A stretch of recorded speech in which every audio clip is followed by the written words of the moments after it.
Hi friends. അപ്പോൾ ഈ ഒരു ചെടി എല്ലാവരുടെ വീട്ടിലുണ്ടാവും. പക്ഷേ ഇതിന് വെള്ളം കൂടുതലായി കഴിഞ്ഞിട്ടുണ്ടെങ്കിൽ ഇത് ചീഞ്ഞു പോകും. അതുപോലെ തന്നെ ചീഞ്ഞു പോയതാണ്. ഇപ്പോൾ മഴയൊക്കെ പെയ്തപ്പോൾ ആ ചീഞ്ഞു വീണ് താഴെയൊക്കെ വീണ് പോയതിൻ്റെ 2-3 വേര് പിടിച്ചിട്ടുള്ള തൈ എനിക്ക് കിട്ടിയായിരുന്നു. എന്നാൽ ഞാൻ ഇതൊരു പാത്രത്തിലോട്ട് നട്ടു കൊടുക്കാമെന്ന് വിചാരിച്ച് അപ്പോൾ ഇന്ന് അത് ഞാൻ നട്ടു കൊടുക്കുകയാണ്. ഇതിനെ 2-3 കഷ്ണമൊക്കെ ആക്കിയിട്ട് നമുക്ക് ഈ പാത്രം അപ്പോൾ നല്ല പോലെ നമ്മൾ ഓർക്കിഡൊക്കെ വെക്കുന്ന പാത്രത്തിൽ ഓർക്കിഡ് വെക്കുന്ന അത് അറച്ച് ഹോളുള്ള പാത്രത്തിലാണ് ഞാൻ വെക്കുന്നത് കേട്ടോ. കാരണം ഇതിന് വെള്ളം കെട്ടി നിന്നാൽ ചീഞ്ഞു പോകും. പിന്നെ ഇതിനകത്തോട്ട് ചാണകപ്പൊടി ഒന്നും തന്നെ ചെയ്യില്ല. മണ്ണും മണലും മാത്രമാണ് ഞാൻ ഇതിനകത്ത് ചേർത്ത് കൊടുത്തിരിക്കുന്നത്. അപ്പോൾ നമ്മുടെ ഫസ്റ്റ് റീപോർട്ടിങ് കഴിഞ്ഞു. റീപോർട്ടിങ് അല്ല കേട്ടോ, ഇതിപ്പോൾ നമുക്ക് കിട്ടിയത് നമ്മൾ ആദ്യമായിട്ട് നടുന്നതാണ്.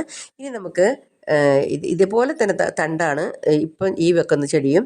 കാരണം ഇതിനും വെള്ളം കൂടി പോയിട്ടുണ്ടെങ്കിൽ ഇതും നശിച്ചു പോകുന്നതാണ്. അപ്പോൾ ഞാൻ ഇതിൽ നിന്ന് കുറച്ച് കട്ടിങ്സ് ഒക്കെ എടുത്തിട്ട് വേറൊരു പാത്രത്തിലോട്ട് വെച്ച് കൊടുക്കുകയാണ്. അപ്പോൾ നമ്മൾ ഇതിൻ്റെ കട്ടിങ്സുകളൊക്കെ എടുത്തിട്ട് അപ്പം നമുക്കിത് ഇങ്ങനെ വളർന്നു വരുന്നത് ഒരു ഭംഗിയില്ല. നമുക്കിത് ബുഷിയായിട്ട് നിൽക്കുമ്പോഴാണ് ഇതിനെ കാണാൻ ഭംഗി. ഇതിൽ റെഡ് ഫ്ലവറും ഉണ്ടാവും കേട്ടോ. അപ്പോൾ ഇതും രണ്ടും നമുക്ക് ഒന്ന് നട്ടു കൊടുക്കാം. അപ്പോൾ ഇതും നട്ടു കൊടുത്ത് ഇതിൻ്റെയും പണി കഴിഞ്ഞു. ഇനി നമുക്ക് ഇത് നിങ്ങൾക്ക് അറിയാവുന്നതാണ്. ഇത് കാണുമ്പോൾ നമുക്ക് CC പ്ലാന്റിൻ്റെ ഒരു ഇത് തോന്നും നമുക്ക്. പക്ഷേ ഇത് ആ ഒരു പ്ലാന്റ് അല്ല നമുക്കറിയാം. പക്ഷേ ഇത് നല്ല ഭംഗിയാണ്. ഇത് നിറച്ചുണ്ടാവും എന്ന് പറയുന്നത് ഇത് നല്ല ഭംഗിയിൽ മുകളിലോട്ടും പോവും. നല്ല ഭംഗിയിൽ ഇതുണ്ടാവും. അപ്പോൾ ഞാനിതൊരു പാത്രത്തിൽ 4 തൈ വെച്ച് കൊടുത്തതാണ്. ഒരു കഷ്ണത്തിന് 4 ഞാൻ വെച്ച് കൊടുത്തതാണ്. പക്ഷേ ഈ 4 നല്ലപോലെ വേര് പിടിച്ചത് മുകളിലോട്ട് വന്നു. എന്നാൽ ഞാൻ വിചാരിച്ചിരുന്നത് 2 പാത്രത്തിലോട്ട് ആക്കി കൊടുക്കാമെന്ന്. അപ്പോൾ ഞാനിത് 2 പാത്രത്തിലോട്ട് ഇത് ആക്കി കൊടുക്കുകയാണ്. അപ്പം ഇതിൻ്റെ പരിപാടിയും കഴിഞ്ഞിട്ടുണ്ട്. അപ്പോൾ ഓൾറെഡി ഞാൻ എല്ലാം റീപോർട്ടിങ് ചെയ്യാനായിട്ട് ഞാൻ വിചാരിച്ചത് ഇന്നലെ തന്നെ എല്ലാ പാത്രങ്ങളിലോട്ടൊക്കെ ഞാൻ മണ്ണ് നിറച്ചിട്ടുണ്ടായിരുന്നു കേട്ടോ. കുറച്ച് പാത്രം മാത്രമേ ഇന്ന് നിറച്ചിട്ടുള്ളൂ. ഇന്നലെ ഞാൻ ഇതെല്ലാം ചെയ്ത് ഇന്നെ പാത്രത്തിൽ എടുക്കണമെന്ന് വിചാരിച്ചിട്ട് അതൊക്കെ ഞാൻ മണ്ണ് നിറച്ച് വെച്ചതാണ് കേട്ടോ. എല്ലാം കൂടെ ഒരുമിച്ച് നമുക്ക് ബുദ്ധിമുട്ടാകും. ഇനി വെക്കാൻ പോകുന്നത് ഇതും വളരെയധികം വെള്ളം ആയിട്ടുണ്ടെങ്കിൽ ചീഞ്ഞു പോകുന്നൊരു ചെടിയാണ്. അപ്പോൾ ഇതിപ്പം എനിക്ക് അപ്പുറത്തെ വീട്ടിൽ ആൻറ്റി തന്നതാണ് കേട്ടോ. അവർ കുറേ ഒടിച്ച് എനിക്ക് കുറേ ഇതിൻ്റെ ഇത് തന്നതാണ്. ഞാൻ ഈ ക്യാമറ ഇതൊക്കെ കൊണ്ടുവെക്കുന്നത് കാണുമ്പോൾ അവർക്കറിയാം ഞാൻ എന്തെങ്കിലുമൊക്കെ നടുന്നതാണെന്ന്. അപ്പോൾ ഇപ്പോഴാണ് ഇതിൻ്റെ മണ്ണ് ഞാൻ നിറച്ചെടുത്തത് കേട്ടോ. അപ്പോൾ ഇതും നമുക്ക് ഇഷ്ടംപോലെ തന്നിട്ടുണ്ട്. അപ്പോൾ നമുക്കിത് നിറച്ചിത് കുത്തി കൊടുക്കാം. ഇത് നല്ല ബുഷിയായിട്ട് നിൽക്കുമ്പോൾ നല്ല ഭംഗിയാണ്. ഇതിൻ്റെ ഫ്ലവർ ഒരു വെള്ള പൂവാണ് ഇതിനകത്ത് ഉണ്ടാവുന്നത്. പക്ഷെ ഒത്തിരി ഫ്ലവറിൻ്റെ ഭംഗിയല്ല, ഇതിൻ്റെ ഇലകളാണ് നല്ല പോലെ. ഇതിൻ്റെ കളർ നല്ലൊരു ഗ്രീൻ അല്ലേ, നല്ല കൂമ്പ് കളറില്ലേ, നമ്മുടെ ഒരു എന്താ പറയുക വാഴക്കൂമ്പൊക്കെ അങ്ങനത്തെ ഒരു കളറാണ് ഇതിന് നല്ല പോലെ ഇങ്ങനെ ബുഷിയായിട്ട് നിൽക്കുമ്പോൾ വരുന്നത് കേട്ടോ. അപ്പോൾ ഇത് ഞാനിങ്ങനെ വെച്ച് കൊടുത്തിട്ടുണ്ട്. ഇനി നമുക്ക് ആദ്യമൊക്കെ പണ്ടൊക്കെ നമ്മുടെ എല്ലാ വീടുകളിലും ഉണ്ടായിരുന്നൊരു ചെടിയാണിത്. അത് പിന്നെ അങ്ങനെ വലിയ ആരും വലിയതായി. പക്ഷേ ഇപ്പോൾ നമ്മൾ എല്ലാവരും ചെടിപ്രാന്തികളായതുകൊണ്ട് ഇപ്പം അത് വീണ്ടും വളരെ മനോഹരമായിട്ട് എല്ലാവരും വെച്ച് കൊടുക്കുന്നുണ്ട്. ഇത് നിറച്ച് നല്ല റെഡ് കളറുള്ള ഫ്ലവർ പൂവുണ്ടാവുന്നതാണ്. അപ്പം ഇതിൻ്റെ കുറച്ച് കട്ടിങ്സുകൾ ഞാൻ ഈ ചട്ടിയിൽ നിന്ന് കട്ട് ചെയ്തെടുത്തിട്ട് വേറൊരു പാത്രത്തിലോട്ട് വെച്ച് കൊടുക്കുകയാണ് കേട്ടോ. അപ്പം ഇത് മഴക്കാലമൊക്കെ ആയതുകൊണ്ട് നമ്മൾ എന്ത് വെച്ചാലും ഉണ്ടാവുന്ന ഒരു സമയമാണ് ഈ ഒരു സമയത്ത്. വേനലിൽ നമുക്ക് ഒരു ദിവസം വെള്ളം ഒഴിച്ചില്ലെങ്കിൽ അതങ്ങ് വാടിപ്പോയി. ഇപ്പം അങ്ങനെയല്ല, നല്ല തണുപ്പുമുണ്ട്, മഴയും കിട്ടുന്നത് കൊണ്ട് ചെടികളൊന്നും പെട്ടെന്ന് നശിച്ചു പോവില്ല. അപ്പോൾ ഇപ്പോൾ റീപോർട്ടിങ് ചെയ്യാൻ പറ്റിയ സമയങ്ങളാണ് ഈ ഒരു മഴക്കാലം എന്ന് വെച്ചിട്ടുണ്ടെങ്കിൽ കേട്ടോ.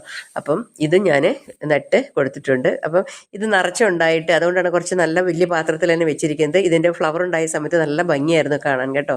അപ്പം ഇത് കഴിഞ്ഞിട്ടുണ്ടെങ്കിൽ പിന്നെ അടുത്ത ചെടിയെന്ന് പറഞ്ഞിട്ടുണ്ടെങ്കിൽ നമ്മളിപ്പോൾ എല്ലാവരും പൂന്തോട്ടത്തിന് ചുറ്റും ബോർഡറായിട്ട് റൗണ്ട് ഷേപ്പിൽ മതിലിലെല്ലാം വെക്കുന്ന ഒരു ചെടിയാണിത്.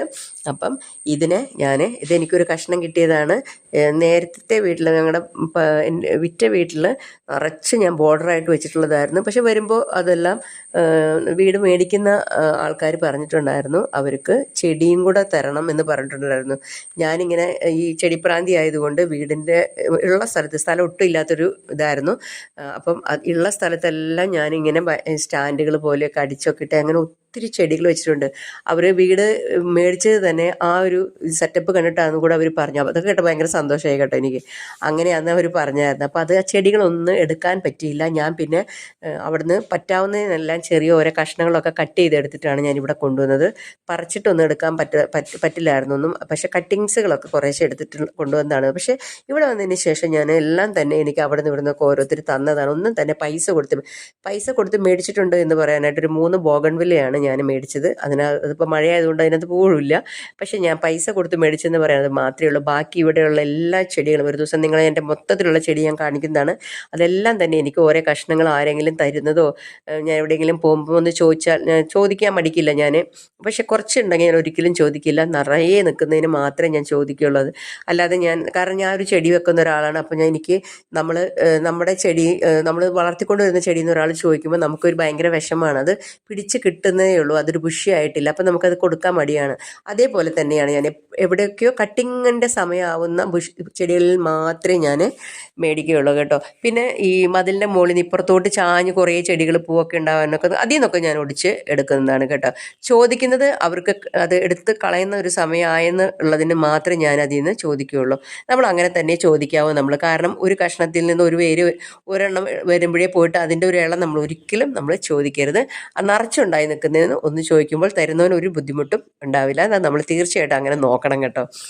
പിന്നെ നമുക്ക് ഇതിൻ്റെയും ഇത് കഴിച്ചിട്ടുണ്ടെങ്കിൽ പിന്നെ നമ്മൾ ലാസ്റ്റ് ഇതാണ് നമ്മൾ ഇനി ചെയ്യാൻ പോകുന്നത്. അപ്പോൾ നിറച്ച് ഒരു 8-9 മാസം കൊണ്ട് ഒരു തൈ എനിക്ക് കിട്ടിയതാണ്. അത് ഇത്രയും ബുഷിയായിട്ട് വന്നിട്ടുണ്ട്. അപ്പോൾ ഞാൻ ജസ്റ്റ് ഒന്ന് പറിച്ച് മാറ്റിയിട്ട് ഇതിനെ ഞാനൊന്ന് കട്ട് ചെയ്ത് എടുക്കുന്നതേ ഉള്ളൂ കേട്ടോ. 2 ഭാഗമായിട്ട് ഞാനിതിനെ കട്ട് ചെയ്ത് എടുക്കുകയാണ്. വേര് ഒത്തിരി നശിച്ചു പോവാത്ത വിധത്തിൽ, ഇച്ചിരി വേര് പോയതുകൊണ്ടൊന്നും പറ്റാനില്ല. അപ്പോൾ നമ്മൾ കട്ട് ചെയ്ത് എടുത്തിട്ട് ഞാനിത് 2 പാത്രത്തിലോട്ട് വെച്ചിട്ട് നമുക്ക് നമ്മുടെ തയ്യാറാക്കി വെച്ചിരിക്കുന്ന നമ്മുടെ പോട്ടി മിക്സ് അപ്പോൾ ഈ പോട്ടി മിക്സ് എന്ന് പറഞ്ഞിട്ടുണ്ടെങ്കിൽ നമ്മൾ സാധാരണ ഞാൻ ചെയ്യുന്ന മണ്ണും മണലും മുട്ടത്തോട് പൊടിച്ചെടുത്തതും ചാണകപ്പൊടി മിക്സ് ചെയ്തിട്ടുള്ള പോട്ടി മിക്സാണ്. അത് നമുക്ക് ഇതിനകത്തോട്ട് ചേർത്ത് കൊടുക്കാം. അപ്പോൾ ഇന്ന് ശരിക്കും പറഞ്ഞ ഒരു 6-7 ചെടി ഞാനിന്ന് നട്ട് കൊടുത്തിട്ടുണ്ട്. മഴക്കാലം ആയതുകൊണ്ട് മാക്സിമം ഞാൻ ചെടികളെല്ലാം തന്നെ കട്ട് ചെയ്തും ഇങ്ങനെയൊക്കെ ചെയ്ത് കൊടുക്കുന്നതാണ്. എല്ലാവരും തന്നെ ഈ സമയത്ത് അങ്ങനെയാണ് ചെയ്യുന്നതെന്നറിയാം. അപ്പോൾ ആദ്യമായിട്ടൊരു പൂന്തോട്ടങ്ങളൊക്കെ റെഡിയാക്കാൻ നോക്കുന്നവർ ഈ മഴക്കാലത്ത് നിങ്ങൾ എന്ത് ചെടി വെച്ചാലും പെട്ടെന്ന് പോകുന്നതല്ല. അപ്പോൾ ഇപ്പോഴാണ് നല്ല സമയം. എല്ലാവരും ചെടിയൊക്കെ വെച്ച് പിടിപ്പിക്കാൻ തുടങ്ങിക്കോളൂ. അപ്പം ഇനിയിപ്പോൾ ഇതൊരു 3-4 മാസം കഴിയുമ്പോൾ ഇതെല്ലാം നല്ല ഭംഗിയായിട്ട് വരും. ഇതിൻ്റെയൊക്കെ വീഡിയോ പിന്നീട് ഞാൻ ഇടുന്നതായിരിക്കും കേട്ടോ. അപ്പോൾ എല്ലാവരും ഒന്ന് ലൈക്ക് ചെയ്യാനും ഷെയർ ചെയ്യാനും മറക്കരുത്. Thanks for watching.